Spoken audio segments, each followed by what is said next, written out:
Hi, thank you for watching Digging to China. I'm Dong Sean. If you have not done so already, please subscribe to my channel. Thank you very much. You must have already known that last week a rare public protest took place in China right before the Chinese Communist Party's 20th Congress. A man dressed as a construction worker unfurled two banners on an overpass on October 13th, demanding an end to the draconian zero-COVID policies and the removal of Xi Jinping as China's top leader. The man was later identified by China Change as Peng Lifa, also known as Peng Zaizhou Online.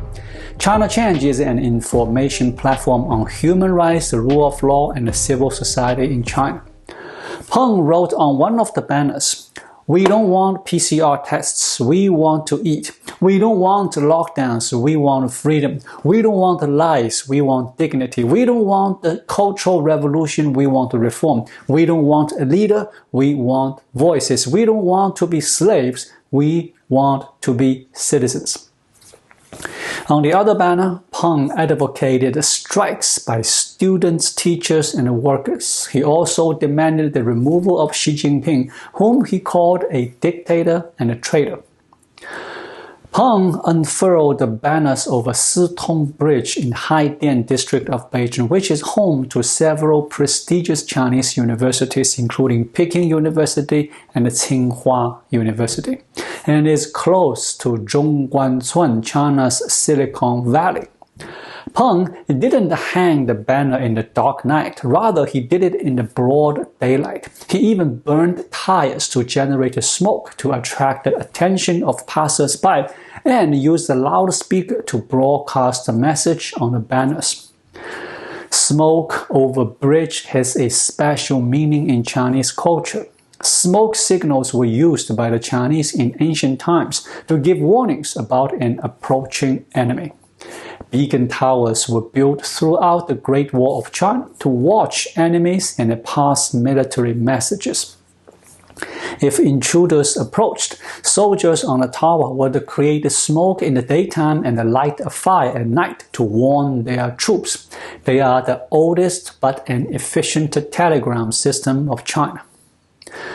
Peng was soon arrested by Beijing police. Since then, there has been no information on his whereabouts or well-being, triggering concerns in China and overseas over his safety. Video clips and photos of the new tank man soon went viral in China and overseas.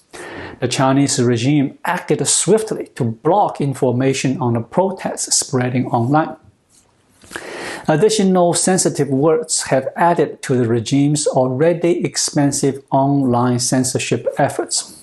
In addition to the words and the phrases on the banners, expressions such as Sitong Bridge, Beijing, Haidian the district, banners, brave men, and courage have been censored from Chinese social media platforms.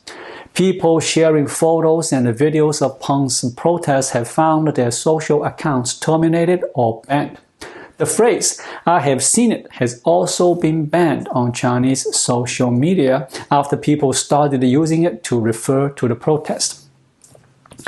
Being banned from WeChat isn't exactly a trivial matter. It has a significant practical impact on individuals as they are now blocked from using the many digital services tied to their accounts, from health QR codes to online subscriptions.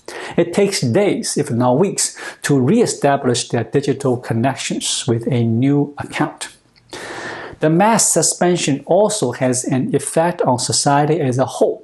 The latest example of how swiftly China's censorship machine works to silence dissent will only further chill these voices in the future. Protests like the latest one are already rare in China today, and many people won't ever learn it happened. How do Chinese people view the Sitong Bridge protests? It is hard to know. Do Chinese people support Xi Jinping? How popular is China's most forceful leader since Mao Zedong? It is even harder to gauge. In China, there is no independent opinion polls. Social media has been a way to gauge people's opinions, even under censorship.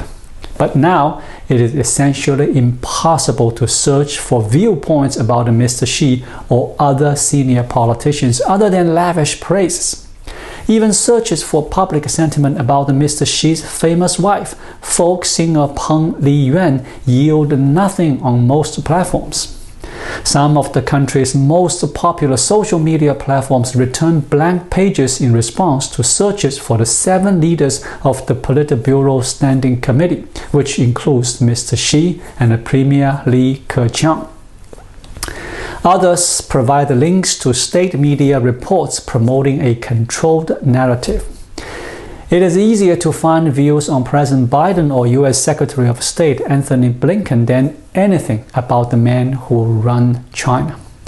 On Baidu's popular online discussion forum Tieba, there are more than 184,000 posts about Mr. Biden. Meanwhile, a search for Mr. Xi's name returned the message. Sorry, according to related laws and government regulations, the following results cannot be shown. The only content related to Mr. Xi's show on Douyin, the Chinese version of TikTok, is that generated by state media or party entities. For all the app's short videos, it is impossible to find the ones of ordinary Chinese expressing opinions about their leader. On WeChat and Zhihu.com, discussions about the Chinese leader involve only media sources related to the state or the party.